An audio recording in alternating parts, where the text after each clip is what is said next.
তারপর যে কটা সিটে তারা জিতেছে গণতন্ত্রের স্বার্থে, তারা যদি চায় তাদের পার্লামেন্টে আসা প্রয়োজন।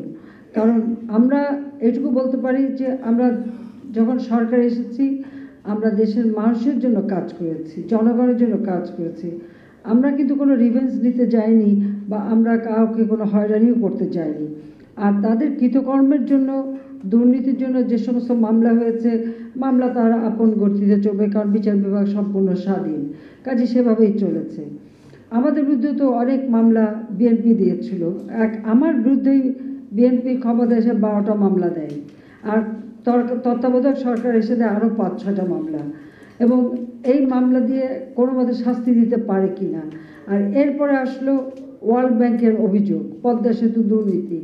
আমরা প্রত্যেকটা চ্যালেঞ্জ কিন্তু মোকাবেলা করেছি এবং সবগুলি তদন্ত হচ্ছে, আন্তর্জাতিকভাবেই তদন্ত হয়েছে।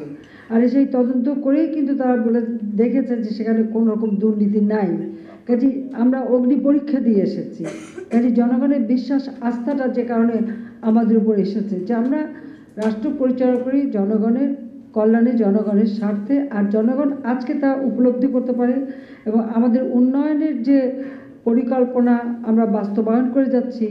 আমরা সবসময় লক্ষ্য করি যে গ্রামের মানুষ, তৃণমূলের মানুষ, তাদের ভাগ্যের পরিবর্তন, তারা একটু সুন্দর জীবন পাবে, তারা উন্নত জীবন পাবে। শিক্ষা, স্বাস্থ্য, বাসস্থান এবং কর্মসংস্থান, প্রতিটি ক্ষেত্রে তাদের জীবন মান যেন উন্নত হয়, সেদিকে লক্ষ্য রেখেই আমরা প্রতিটি কর্মসূচি নিয়েছি। এবং যার ফলে আজ আমরা আমাদের বাজেট প্রায় 7.6 গুণ বৃদ্ধি করতে পেরেছি। দেশ আজকে এগিয়ে যাচ্ছে। আজকে স্যাটেলাইট বঙ্গবন্ধু 1 আমরা উৎক্ষেপণ করেছি।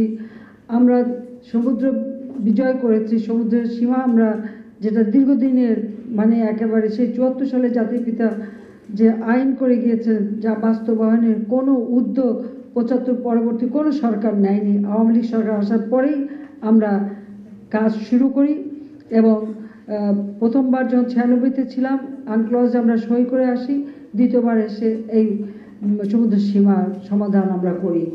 স্থল সীমানা চুক্তি সেটাও জাতির পিতা করে দিয়ে গিয়েছিলেন, এমনকি পার্লামেন্টে আইনও পাশ করে সংবিধান সংশোধন করে দিয়ে গিয়েছিলেন।